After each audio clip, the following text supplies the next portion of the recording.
Leaving a prestigious consulting firm like Boston Consulting Group to launch an AI startup is no small leap. It's a bold move packed with unexpected insights and challenges. Kevin Wu, once a consultant at BCG, made this exact transition to become the CEO and co-founder of Leaping AI, an innovative AI voice agent company. But here's where it gets controversial. While consulting gave Kevin a strong foundation in business, it didn't fully equip him to thrive as an entrepreneur, revealing a surprising gap that many overlook. Kevin's journey began in Germany, where he grew up and earned a degree in computer science. At 19, he tried his hand at entrepreneurship by starting a tech company as the CTO. However, the timing and market weren't quite right, and the project was discontinued after a few months. This left him pondering his direction. He realized he didn't want to continue coding or take on the CTO role again. Instead, he was drawn to business, though making that switch wasn't straightforward for a computer science graduate without a traditional business background. Why? Because many business roles look for candidates with specific business or MBA credentials, and Kevin found it tough to break in. Consulting emerged as his ideal gateway. It's one of the few fields that embrace talented individuals from non-business backgrounds, offering a steep learning curve on the intricacies of how companies operate. To prepare, Kevin went all in, spending months doing over 200 mock interviews and case studies, demonstrating remarkable dedication.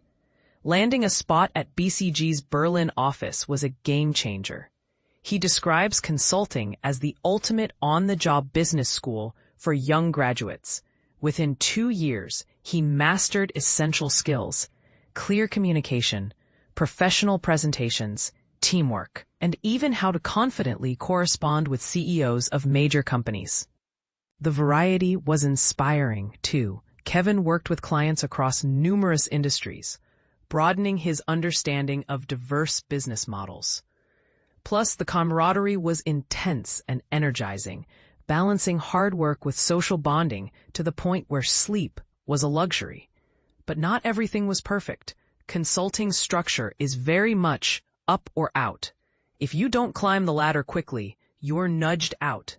Kevin reached that point after 2 years, feeling unchallenged because his daily tasks largely involved PowerPoint slides and Excel sheets.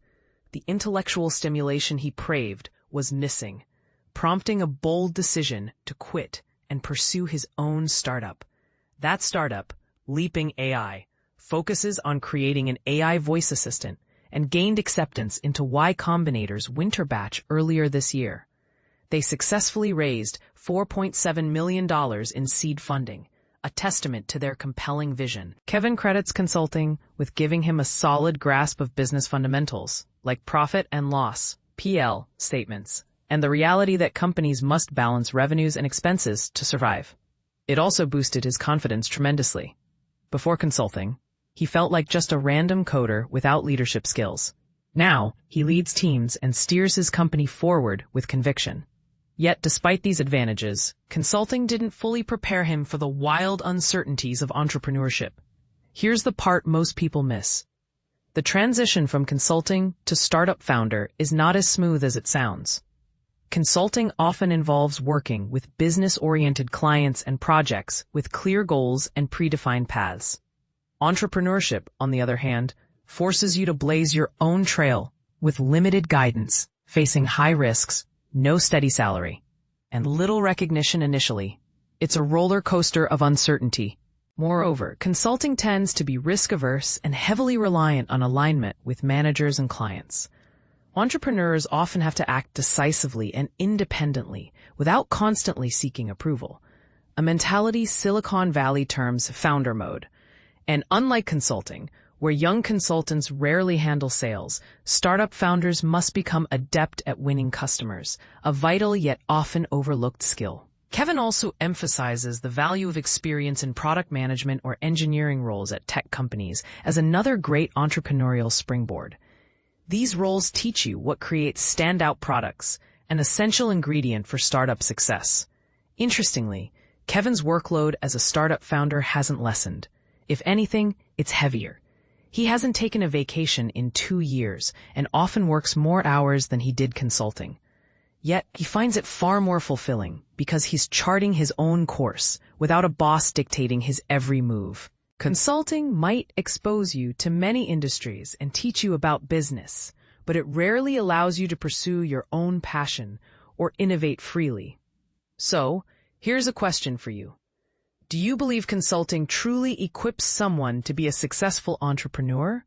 Or does it create a safety net that can become a trap? Could the risk-averse nature of consulting even stifle the boldness entrepreneurs need? Kevin's story challenges us to reconsider the path from corporate to startup and invites debate on what real preparation for entrepreneurship should look like. What's your take? Feel free to share your thoughts. Do you agree or disagree with Kevin's perspective?